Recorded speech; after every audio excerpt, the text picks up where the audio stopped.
With the latest from the Sindh province in Pakistan, where a 14-year-old Christian girl has allegedly been abducted and forcibly converted to Islam. Due to the sensitivities associated with the case, we will not be revealing the identity of the abducted girl. But here's what we know so far in the case. The minor was reportedly abducted by a taxi driver on the 29th of November. The police lodged an FIR in the case and started an investigation. Even the Sindh governor got involved and now has asked for a report.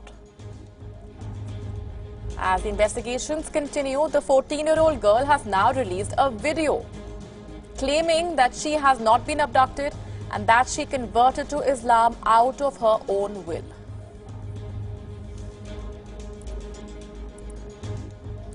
मैं अपनी मर्जी से आई हूँ, मुझे कोई kidnap नहीं किया गया और मैं अपनी मर्जी से इस्लाम कबूल किया मैंने अपनी मर्जी से निकाह किया और हमारे खिलाफ जो भी गलत कंप्लेंट दर्ज की गई है जो भी है उसे बंद कर दिया जाए, नहीं तो मैं सुप्रीम कोर्ट जाऊंगी और मैं अपने हस्बैंड के साथ बहुत खुश हूँ.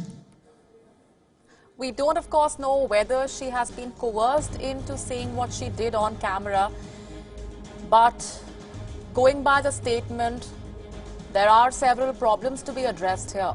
To begin with, the girl is only 14 years old, which means that the marriage is in direct violation of the child marriage restraint law in Pakistan.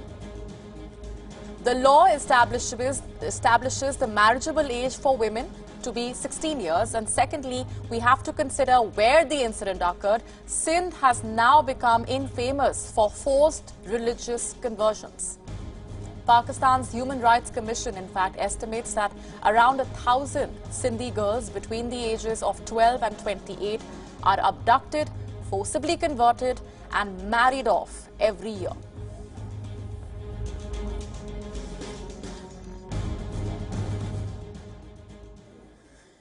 Minorities of all descriptions seem to be under threat in Pakistan. The population of Hindus, Christians, Sikhs, Ahmadis and Hazaras rapidly on the decline. Hardline and extremist Islamic groups seem to dominate the mainstream. They are blamed for attacks against the minorities and for attempts to drive them out. Is this the Naya Pakistan that Imran Khan had promised?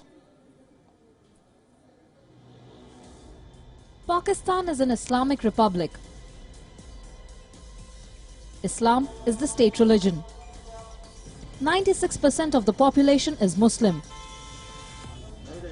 Hindus, Christians, Sikhs and other religious minorities constitute a negligible percentage of the population. But even within Islam, Sunnis outnumber other denominations such as Shias and Ahmadis.